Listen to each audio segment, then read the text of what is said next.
नमस्कार, एकजूट महाराष्ट्र न्यूजमध्ये आपलं स्वागत आहे. मी बाबा बेलापूरकर. हक्क मागून मिळत नसतो, त्यासाठी तुम्हाला संघर्ष करावा लागतो. सौंदाळा तालुका नेवासा येथील सौंदाळा गावचे सरपंच शरदराव आरगडे हे उपोषणाला बसले आहेत.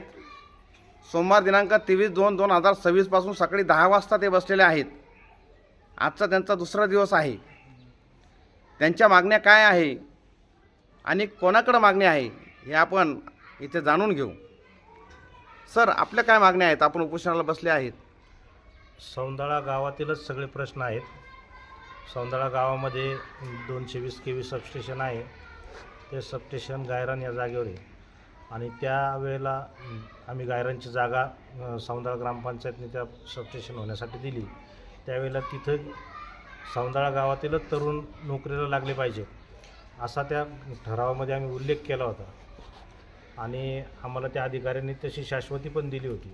परंतु ज्यावेळेस जागा भरायच्या त्यावेळेला मात्र जाणीवपूर्वक सौंदाळा गाव डावललं गेलं. तर त्या ठिकाणी सौंदाळा गावातील तरुणांना संधी मिळावी ही एक प्रामुख्याने मागणी आहे. त्यानंतर सौंदाळा गावामध्ये जलजीवन मिशन योजना मंजूर आहे आणि त्याचं 70% काम पूर्ण झालेलं आहे, परंतु विहीर झालेली नाही आणि ठेकेदाराला जर आपण काम करायला सांगितलं तर निधी नाही आणि त्यामुळं काम करू शकत नाही असं उत्तर दिलं जातं. त्याच्यामुळं ते काम तातडीनं होऊन पिण्याच्या पाण्याचा प्रश्न मार्गी लागला पाहिजे, ती एक आमची मागणी आहे.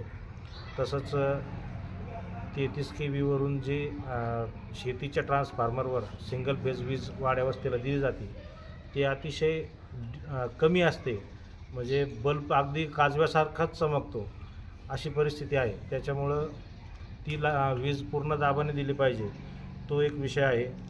आणि सौंदाळा गावामध्ये जे रेशन कार्ड धारक आहेत त्यांचे अनेकांचे रेशन कार्ड ऑनलाईन झालेले नाहीत, काहींना धान्य मिळत नाही, तो एक प्रश्न.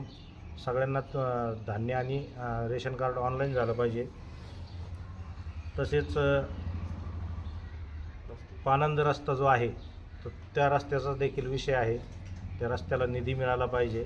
अतिक्रमणमुक्त झाले, शिवरस्ते सगळे अतिक्रमणमुक्त झाले पाहिजे.